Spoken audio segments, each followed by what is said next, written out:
Ang sikat ng araw sa madaling araw ay tumama sa ibabaw ng Laguna de Bay. Ang mga bahay na nakatayo sa kawayan, stilt houses, mga palaisdaan, at ang tunog ng mga bangka ay bumuo ng isang magandang tanawin. Ngunit, sa isang maliit na isla na hiwalay sa barangay, may isang lumang talyer na naglalaman ng isang madilim na kwento, kabaligtaran ng ganda ng kalikasan. Ito ang gawaan ng mga payong ni Mang Kulas. Si Mang Kulas ay isang matandang lalaki na nasa edad 60, puti na ang buhok at payat ang pangangatawan. Mahahaba at matitigas ang kanyang mga daliri. Nakaupo siya sa tabi ng bintana ng talyer, sinusuri ang kanyang pinakabagong obra sa ilalim ng sikat ng araw. Sa harap niya ay isang payong. Hindi ito katulad ng mga payong na gawa sa papel o seda na may mga makukulay na disenyo ng bulaklak. Ang payong na ito ay kulay klaman. Kulay cream na parang gatas. Kapag itinaas sa liwanag, halos translucent ito. Napakaganda, bulong ni Mang Kulas. Ang boses niya ay parang nakikipag-usap sa isang kasintahan. Kumuha siya ng brush at dahan-dahang pinahira ng tilangis lacquer ang ibabaw ng payong. Ay veye. Ang tunog ng brush sa payong ay umalinggaw-ngaw. Hindi tunog ng brush sa papel, kundi tunog ng brush sa balat. Tunog na basa at malagkit. Pumikit si Mang Kulas at inamoy ito. Ang buong talyer ay puno ng amoy ng insenso at kamangyan. Ngunit sa ilalim ng mabangong amoy, may isang amoy na hindi maitatago. Amoy lansa na parang kalawang. Amoy hilaw na karne. At amoy ng kemikal. Idinilat niya ang kanyang mga mata at hinaplos ng palad ang ibabaw ng payong. Napakalambot. Ang payong na papel ay magaspang, ang seda naman ay masyadong malambot. Pero ang imaterial na ito ay perpekto. Kapag hinawakan, mainit sa pakiramdam, parang may dumadaloy na dugo sa ilalim. Ang elasticity nito ay walang katulad sa mundo. Kumuha si Mang Kulas ng magnifying glass para tingnan ng malapitan ang ibabaw ng payong. Sa ibabaw nito, nakita niya ang maliliit na butas. Pores. At sa ilang bahagi, may maliliit na ugat na kulay asul na halos hindi makita. Sa gilid ng payong, may maliit na itim na nunal. Ikaw ang pinakamaganda, ngumiti si Mang Kulas, ipinakita ang mga ngiping itim dahil sa paninigarilyo. Ang likod ni Rosa ay isang tunay na obra maestra. Isinara niya ang payong at binuksan ulit.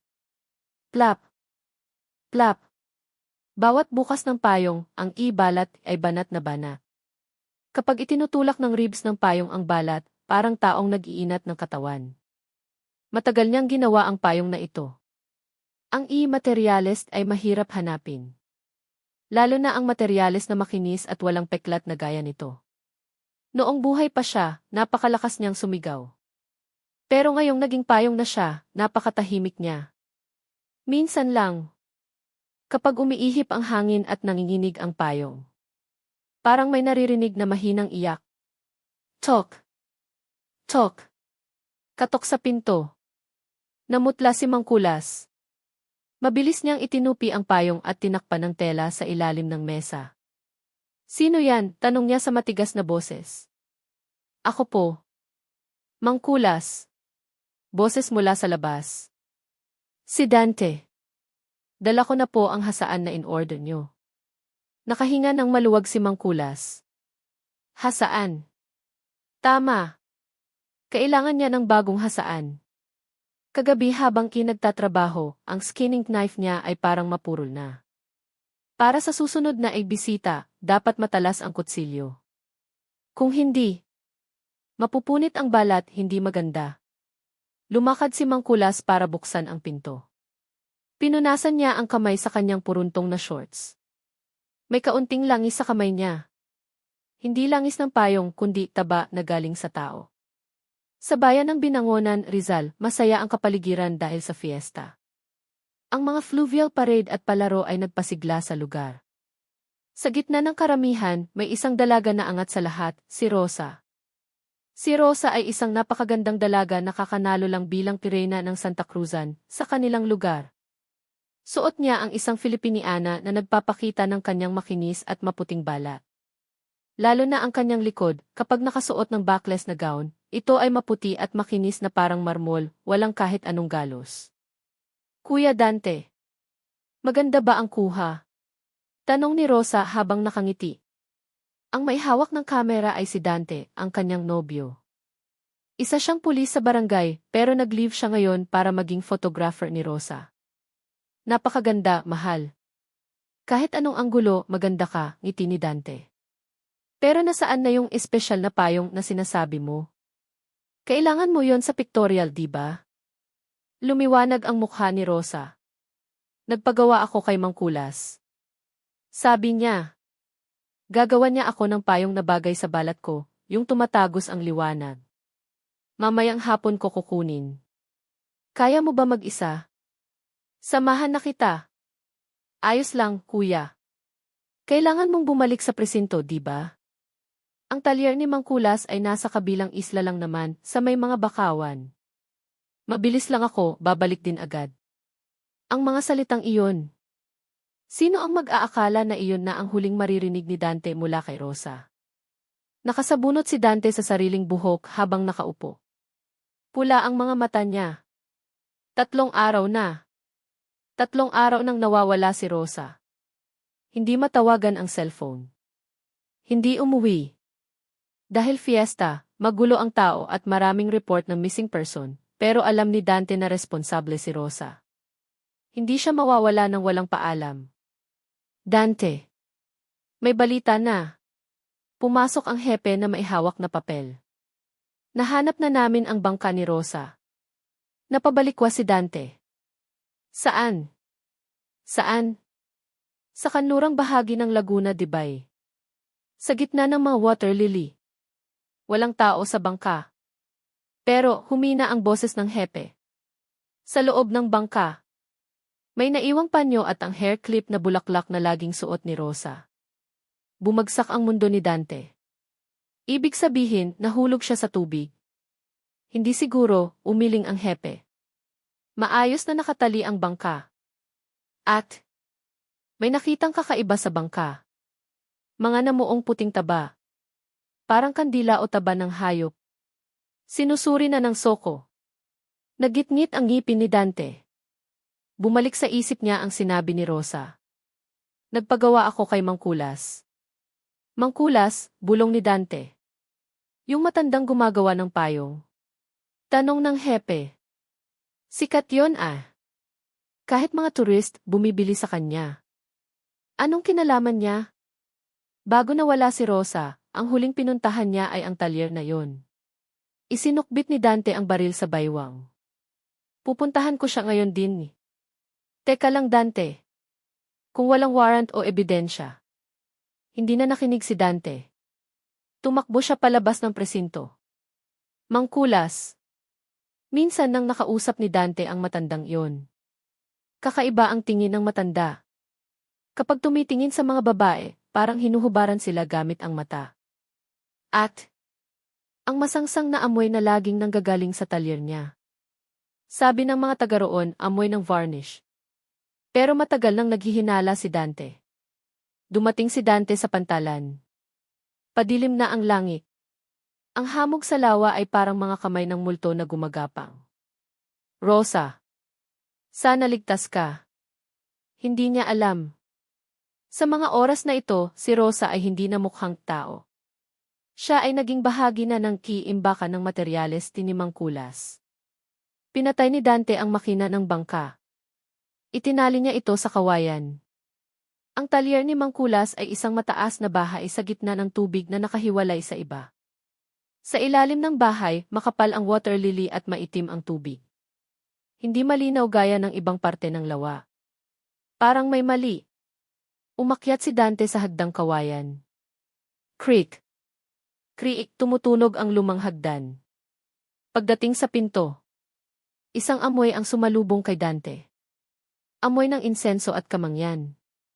Pero matalas ang ilong ng pulis. Ang amoy na ito ay hindi natural. Sinusunog ito para takpan ang isang mabahong amoy. Amoy lansa.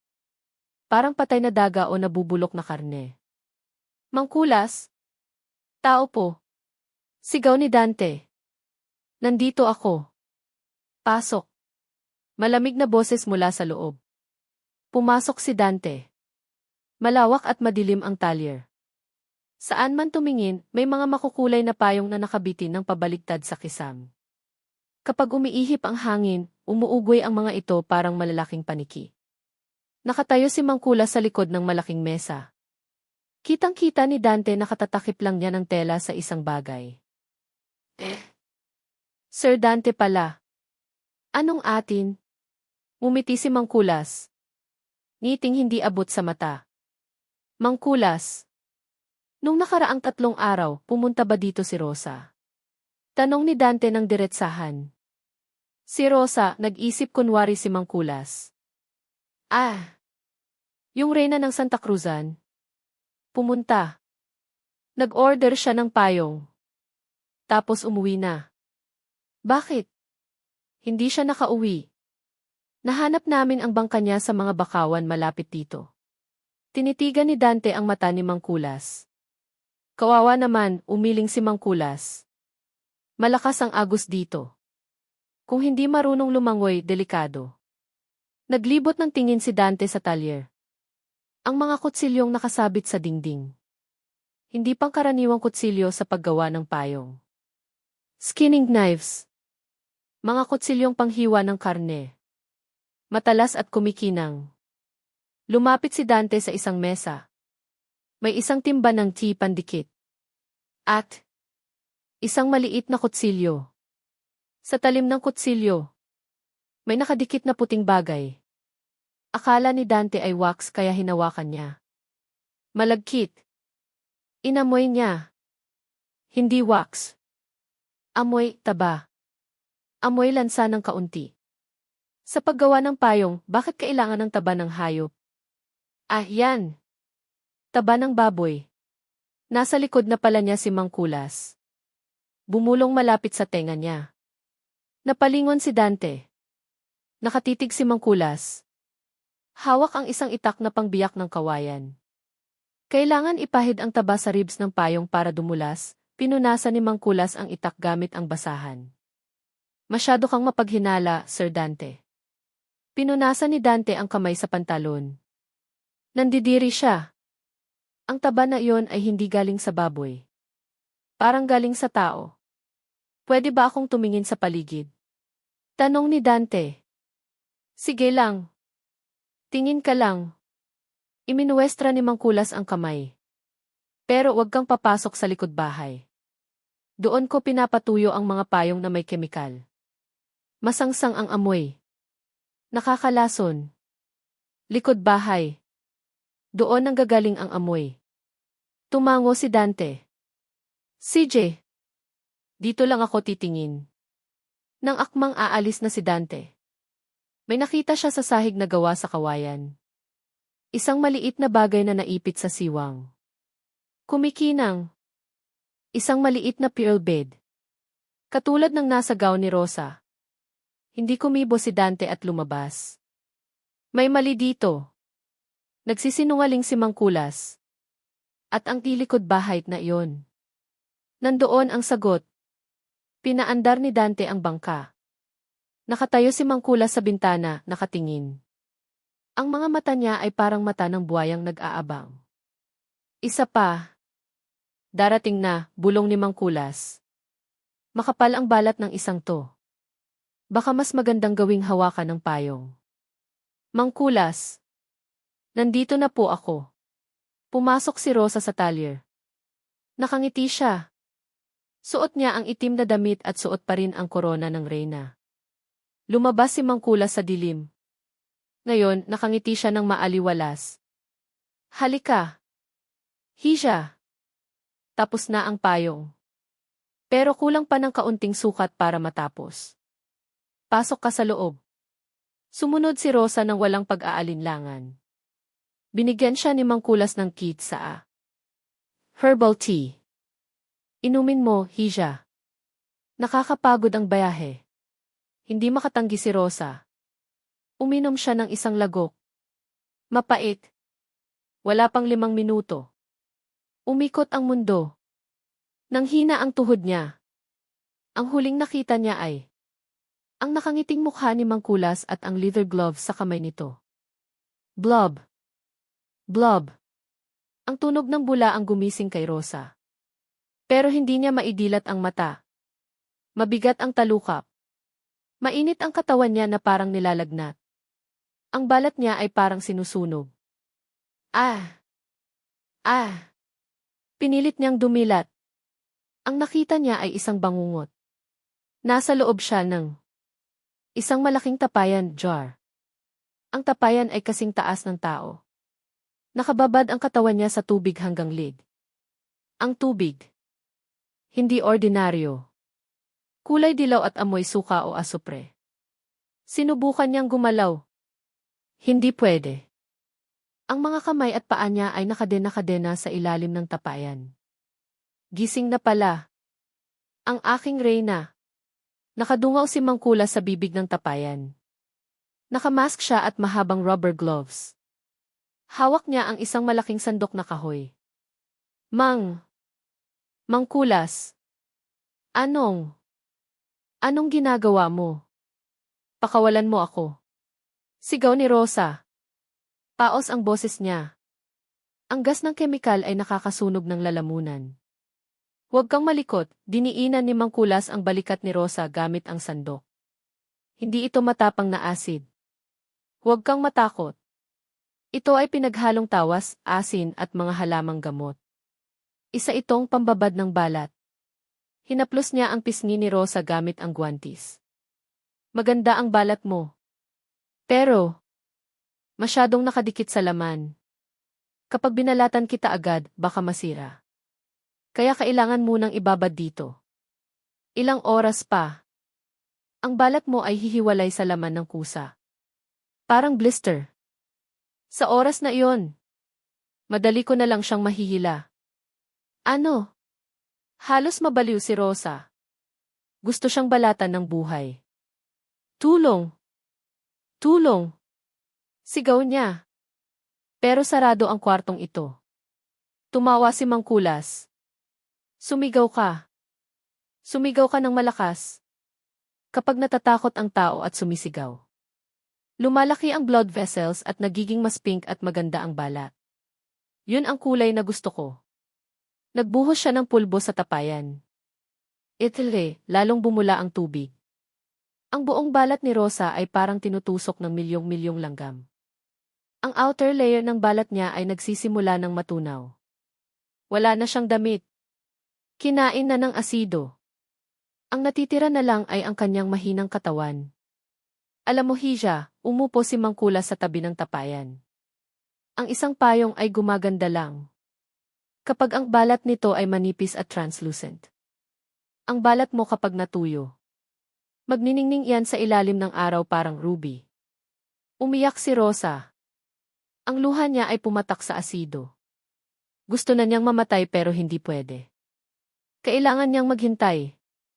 Maghintay hanggang sa mabulok ang balat niya. Tapos, iaakyat siya sa mesang puno ng matatalas na kutsilyo. Tiis lang, tiningnan ni Mangkulas ang relo. 2 oras na lang. Pagkatapos, mabubuhay ka magpakailanman bilang isang napakagandang payong. Uy, hey. Tunog ng makina. Pinindot ni Mangkulas ang winch. Ang kawit na bakal ay sumabit sa kilikili ni Rosa at inangat siya mula sa tapayan. Umugoy ang katawan ni Rosa sa ere. Ngayon, hindi na siya kulay pink. Maputla na siya na parang manok na binanlian ng mainit na tubig at maga. Dahil sa asido, ang balat at laman ay hiwalay na. Inilapag siya ni Mangkulas sa mesa na stainless steel. Gising si Rosa pero manhid.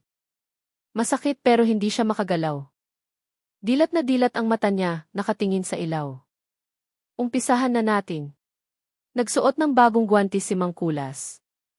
Kinuha niya ang scalpel na napakanipis at talas.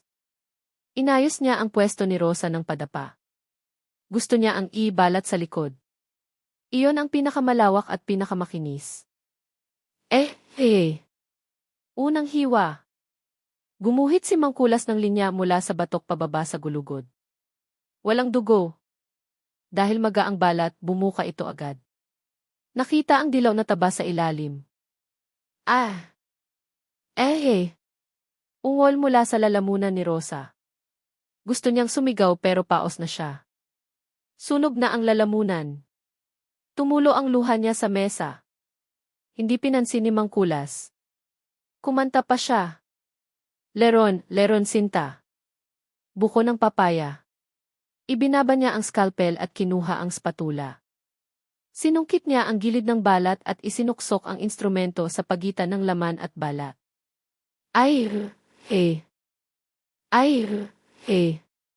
Tunog ng paghihiwalay ng balat sa laman. Tunog na malagkit at basa. Ang buong balat sa likod ni Rosa ay nagsisimula ng matuklap. Ang pulang kalamnan sa ilalim ay nahahanginan at nanginginig. Huwag kang malikot. Diniinan ni Mangkulas ang ulo ni Rosa. Pag gumalaw ka, mapupunit ang balat. Hinila niya ang balat gamit ang kamay.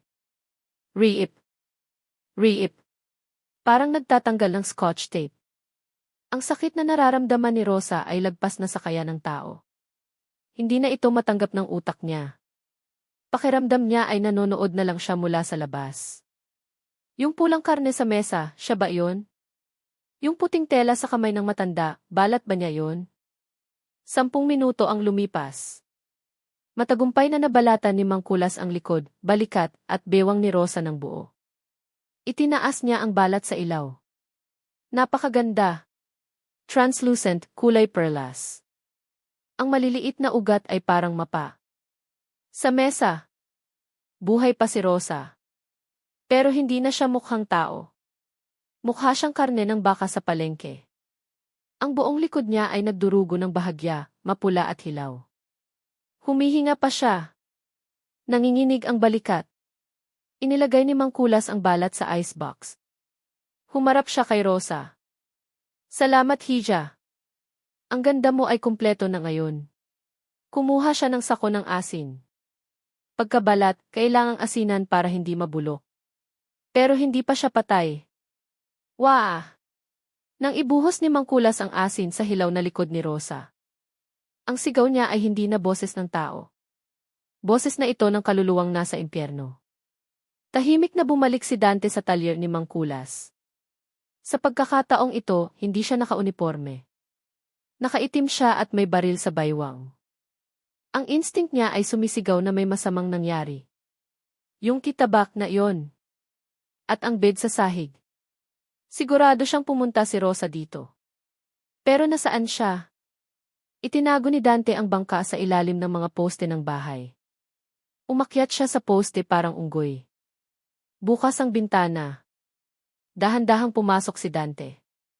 Madilim sa loob. Ang amoy ng insenso ay mas matapang kaysa kanina. Pero ngayon, naaamoy na niya ang tunay na baho. Amoy lansa. Amoy dugo. Kinagat ni Dante ang flashlight at naglakad. Ang mga payong sa kisame ay umuugoy. Sa ilaw ng flashlight, iba-iba ang kulay nila. Pula. Dilaw. Maputla. Ang ibang payong sa gilid. Parang may balahibo pa. Lumapit siya sa mesa sa gilid. Kung saan ginagawa ang ribs o buto ng payong. Karaniwan kawayan ang gamit. Kumuha si Dante ng isang piraso. Malamig. Hindi kawayan. Parang bato o buto. Inilawan ni Dante. Puti. Parang ivory. Makinis sa labas pero sa loob. May marrow structure. Hindi fiber ng kawayan. Buto ito. Crack. Binali ni Dante. Kung kawayan, maghihimay-himay. Pero ito, pulbos ang pagkabali parang chalk. Sa pinagbalian, may tuyong dugo. Kumabog ang dibdib ni Dante. Ito. Hindi kawayan. Ito. Buto. Buto sa itadyang ribs ng tao na hiniwa ng manipis at kininis. Ang tambak ng buto sa mesang ito. Ilang tao to? Napatingin si Dante sa mangkok ng langis sa tabi. Ang mangkok na iyon. Bilog. Puti. Bungo. Tuktok ng bungo ng tao na ginawang mangkok. Orc. Gustong sumuka ni Dante. Tinakpan niya ang bibig. Baliw ang matandang to. Halimaw siya. Hindi lang siya pumapatay, nire-recycle niya ang tao. Laman ginagawang balat. Tadyang ginagawang ribs ng payong. Ulo ginagawang mangkok. Binunot ni Dante ang baril. Nanginginig ang kamay niya. Rosa. Anong nangyari kay Rosa? Naging isa ba siya sa mga butong ito? O naging payong sa itaas? Kig. Isang tunog. Mula sa likod bahay. Bahagyang nakabukas ang pinto. May ilaw. At tunog. Mahinang ungol. Hu. Hu. Ungol ng matinding sakit. Lumapit si Dante sa pinto. Binuksan niya ito. Sinalubong siya ng mainit na hangin. Ang kwartong ito ay mainit na parang oven. Ang baho dito ay 100 beses na mas matapang kaysa sa labas. Amoy dugong panis, amoy sunog na karne at amoy gamot. Itinutok ni Dante ang flashlight. Sa malawak na kwarto. May mga sampayan at doon nakasabit ang maraming payong na pinapatuyo. Sa ilalim, may mga baga ng uling na nagbabaga. Pumasok si Dante. Ang mga payong na ito. Hindi papel. Hindi seda. Ito ay balat. Manipis na balat na may mga ugat. Tiningnan ni Dante ang isang payong ng malapitan. Morena ang kulay. May mga itim na tuldok. Tiningnan niyang maigi. Hindi tuldok. Freckles. Peka sa balikat ng tao. Tiningnan niya ang isa pa. Maputing balat. Sa ibaba. May kulay asul. Nanlaki ang mata ni Dante. Tattoo. Isang maliit na bulaklak. Naalala niya. Ito ang tatoo ng isang turist na nawala 6 na buwan na ang nakakaraan. Diyos ko, nang hina ang tuhod ni Dante. Ang lahat ng payong dito ay tao. Hindi ito talyer. Ito ay exhibit ng tao. Lalaki, babae, Pilipino, dayuhan. Naging payong lahat. Tumingin si Dante sa pinakadulo. May isang payong na nakahiwalay. Basa pa ito. May tumutulong tubig sa sahig. Kulay. Cream. Maputi. Lumapit si Dante nang nanginginig. Sa kanang bahagi. May maliit na itim na nunal. Parang sinaksak ang puso ni Dante. Rosa. Ito ang nunal sa likod ni Rosa. Rosa. Tumulo ang luha ni Dante. Ang napakagandang likod ng nobya niya. Ngayon ay binalatan para gawing payong. Patay na ba siya? Kung binalatan ng ganun, hindi na mabubuhay yon. Who? Ah! Biglang. May tunog sa madilim na sulok. Hindi boses ng tao. Parang hayop na kinatay. Itinutok ni Dante ang flashlight. Sa isang papag. May gumagalaw. Isang pulang laman. Ang bagay na iyon ay tao. Pero taong walang balat. Ang likod, balikat at braso ay walang balat. Puro pulang kalamnan, puting litid at dilaw na taba. Ang buong katawan ay basa ng fluid at dugo. Bawat ihip ng mainit na hangin, nanginginig ang katawan nito. Lumapit si Dante. Rosa. Ikaw ba yan? Inangat ng halimaw ang ulo nito. Ang mukha. Ang mukha ay maganda pa rin. Mukha ni Rosa. Pero mula liig pababa, para siyang karneng nakasabit sa palengke. Ang magkasalungat na imaheng ito ay halos magpabaliw kay Dante. Kuya, gumalaw ang labi ni Rosa. Walang boses. Pagod na siya. Puno ng luha ang mata niya.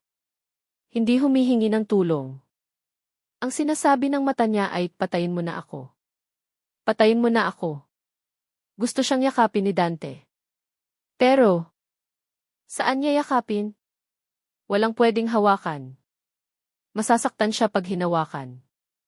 Lumuhod si Dante. Umiyak siya ng malakas. Wah! Sinong demonyo ang gumawa nito? Sino? Huwag mong hawakan.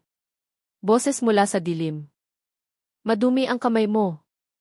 Lalagyan mo ng germs ang obra ko. Lumingon si Dante. Si Mangkulas. Nakatayo sa pinto. Hawak ang mahabang skinning knife. Tanda, naggitngit si Dante. Hindi ka tao. Demonyo ka. Demonyo ba? Tumawa si Mangkulas. Tiningnan niya si Rosa nang may pagmamalaki. Iniligtas ko siya. Ang ganda ng tao ay lumilipas. Tatanda. Mabubulok. Pero tingnan mo. Tingnan mo ang payong na iyan, tinuro niya ang payong na gawa sa balat ni Rosa. Ang ganda niya ay mananatili magpakailanman. Magniningning sa ilalim ng araw. Ginawa ko siyang sining. Mamatay ka. Binunot ni Dante ang baril at nagpaputok. Bang! Sanay si Mangkulas. Hinila niya ang lubid ng isampayan. Bumagsak ang dose-dosenang payong at tinakpan si Dante parang lambat. Ang mga payong na balat ng tao ay bumalot sa kanya. Hindi rin masama ang balat mo, lumapit si Mangkulas. Medyo makapal ang balat ng lalaki. Pero magandang panghiganting payong. Nagpumigla si Dante. Pero nasa harap na niya si Mangkulas. Itinaas ang kutsilyo. Sipa. Sinipa ni Mangkulas ang isang maliit na timba ng ki-asido papunta sa mukha ni Dante. Ah! Tinakpan ni Dante ang mukha. Hindi direktang tumama ang asido pero ang fumes nito ay nakakabulag. Humapdi ang mata niya. Hindi siya makakita ng maayos. Mula nang pumasok ka dito. Pag-aari na kita. Bang! Nagpaputok ulit si Dante kahit walang nakikita. Tinamaan ang bumbilya. Isisik. Dilim. Tanging ang pulang baga ng uling ang ilaw. Parang impyerno. Sinisira mo ang gamit ko. Galit na sigaw ni Mangkulas. Sinugod niya at tinaga ang kamay ni Dante. Sap! Nadaplisan ang pulso ni Dante. Nalaglag ang baril at dumula sa ilalim ng mga payong. Bago kita balatan. Puputulan muna kita ng litid, hawak ni Mangkulas ang kutsilyo parang professional killer. Umatras si Dante. Splat! Nakaapak siya ng madulas na likido at natumba. Sa sahig. Puno ng dugo at tubig na galing sa katawan ni Rosa. Tumihaya si Dante. Ang likod niya ay dumikit sa malansang sahig. Hahaha, dinamba siya ni Mangkulas. Ang lapad ng likod mo. Makakagawa ako ng malaking payong. Hinawakan ni Dante ang kamay ni Mangkulas na may kutsilyo. Pero ang lakas ni Mangkulas. Lakas ng baliw. Ang talim ay papalapit sa mata ni Dante. Huwag kang matakot. Hindi ko kukunin ang balat sa mukha. Likod lang. Biglang. Nakita ni Dante si Rosa sa papag. Lumingon ito sa kanya. Gumalaw ang labi. Kuya! Kuya! Nag-alab ang galit ni Dante. Ang hayop na to. Ginawa niyang ganito ang mahal niya. Kinapa ni Dante ang sahig gamit ang kabilang kamay. Nakahawak siya ng buto ng payong kirib. Ang tadyang ng tao na tinulisan. Mamatay ka. Matandang hukluban. Sinaksak ni Dante ng buto ang liig ni Mangkulas. Tusok. Bumaon ang buto sa lid. Gok. Arg. Nanlaki ang mata ni Mangkulas. Pumulandit ang dugo sa mukha ni Dante. Tumalsik si Mangkulas. Bumangon si Dante. Sinipa niya si Mangkulas sa tiyan ng buong lakas. Bog. Tumalsik si Mangkulas sa ibabaw ng nagbabagang uling. Naluto ang likod niya sa baga. Wah! Sigaw ni Mangkulas. Pero hindi pa siya patay. Hawak pa rin ang kutsilyo. Wala kang alam sa sining. Tumayo si Mangkulas. Sunog ang likod. Baliw na ang mata. Tumakbo siya palapit. Itinulak ni Dante ang key stainless table papunta sa kanya. Blag! Mamatay ka na! Hinawakan ni Dante ang balikat ni Mangkulas at itinulak palabas ng kwarto. Bog! Nahulog silang dalawa sa malaking talyer. Doon. Nandoon ang itapayan ng asido. Ang pinagbabadan kay Rosa. Mainit pa ang tubig. Tinulak ni Mangkulas si Dante. Tumayo siya sa harap ng tapayan. Hindi ka makakatakas. Magiging payong kayong lahat. Itinaas niya ang kutsilyo. Nakita ni Dante ang isang itak sa sahig. Dinampot niya ito. Hindi mo ako mapipigilan. Kailangan ng sakripisyo para sa ganda. Hindi na umatras si Dante. Hawak niya ang itak. Nang tumagas si Mangkulas, umilag si Dante at hinampas ng itak ang binti ni Mangkulas. Pak! Ah! Nawala ng balanse si Mangkulas. Nakatayo siya sa gilid ng tapayan. Tumakbo si Dante at sinipa sa dibdib si Mangkulas. Gumawa ka ng payong sa impyerno. Splash!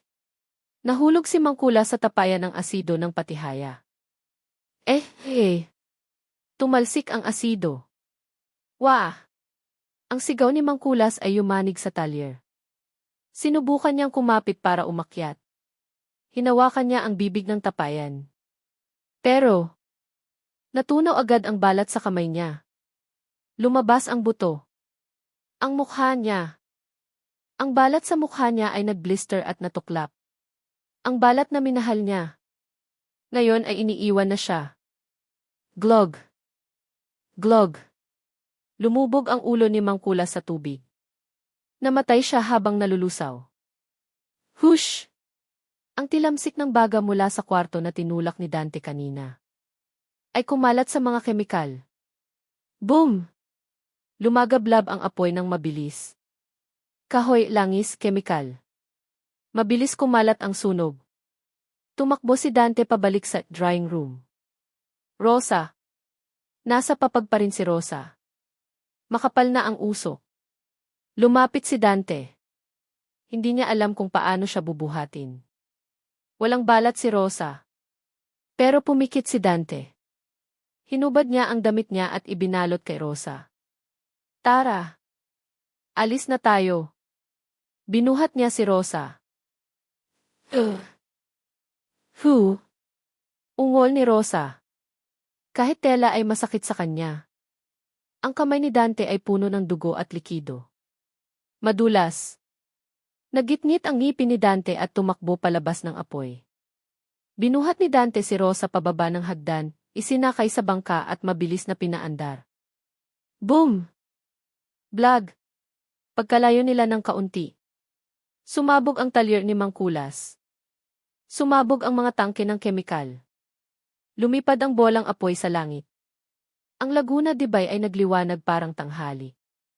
Itinigil ni Dante ang bangka sa ligtas na lugar. Tiningnan niya si Rosa. Nakatingin si Rosa sa langit. Payapa na ang mukha niya. Hindi na gumagalaw ang bibig. Hindi na gumagalaw ang dibdib. Wala na siya.